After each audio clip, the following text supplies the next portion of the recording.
29 ऑगस्टला तुम्हाला मुंबईला जायचंय? हो. अहो सर गावातले लोक मुंबईला जाणार आहेत आणि तुम्ही एकटे नाही गेले काय फरक पडणार आहे? अरे तुला असं नाही कळणार. तुला मी एक उदाहरण सांगतो.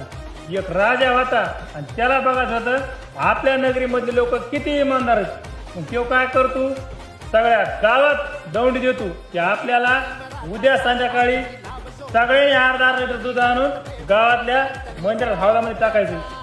पण त्या गावामध्ये तुझ्यासारखाच एक चतुर माणूस असतो. किंवा म्हणून तू सगळं गाव दूध आणणार आहे म्हणल्यावर आपला अर्धा लिटर पाण्याने काय फरक पडणार आहे.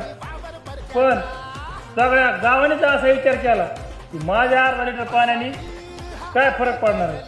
दुसऱ्या दिवशी जाऊन राजा बघतो इथं काय हौदामध्ये सगळं पाणी. कळलं का तुला? समजणे वाले को इशारा काफी आहे. मित्रांनो यावाच लागतंय म्हणजे यावाच लागतंय मुंबईला 29 ऑगस्ट.